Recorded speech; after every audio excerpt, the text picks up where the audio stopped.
The new Mercedes CLS. With its big muscles and bold grille, it's a far more masculine car than its feminine predecessor.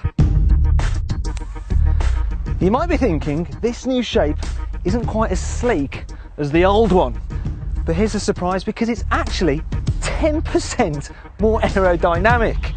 Really? And that pretty much sums up the new CLS. While it may not create a whole new niche of vehicle like the old one did, it does still have some innovations up its sleeve.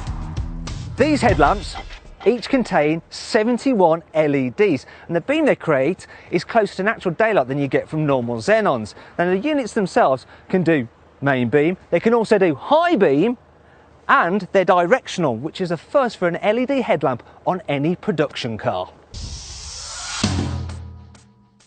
These cool frameless doors are made completely out of aluminium, which is a first for a production Mercedes. If they were made out of steel, they'd be 24 kilograms heavier. In fact, the CLS's bonnet, its wings and its boot are also made out of aluminium to help keep weight down. You see that? Now, it might look like a normal parking sensor to you, but the ones on this CLS can actually tell if there's a car in your blind spot as you're driving along. And if there is and you accidentally steer into its path, the car will automatically brake the wheels on the opposite side of the vehicle to effectively steer you away from a collision. Anyway, that's enough talking tech. We probably better see what this new car is like to drive. This car is a 350 CDI, and its V6 diesel can do 47 miles per gallon, which means it's 21% more efficient than the old car. The question is though, does it still feel fast? Yes!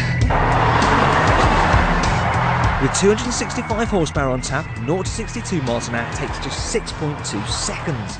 But performance is nothing without poise. And the fact that the CLS now has electromechanical rather than hydraulic power steering could be a worry.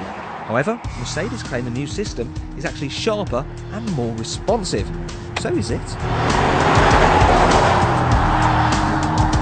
Yes. The CLS takes its suspension from the E-Class. However, it's been tuned for a more engaging driving experience. But has this worked? Of course, yes.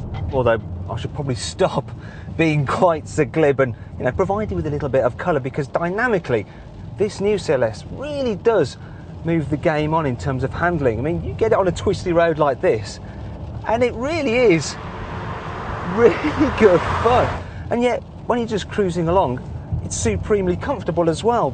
But the best bit, the most surprising thing is just how quiet it is. It's just so serene in here. As for the interior, well, it's a bit like a cross between that in the SLS AMG and the E-Class. And, unlike with the previous CLS, the cabin does feel worthy of the car's £50,000 price tag. But what's life like for those in the back? This car's ever so slightly longer, wider and taller than its predecessor, and that means there's, a little bit more interior space. If you look, knee room's generous, and headroom, well, personally, I'm just about okay. Although I do think that anyone that's much over 6 foot probably will end up with a bit of, a crick neck.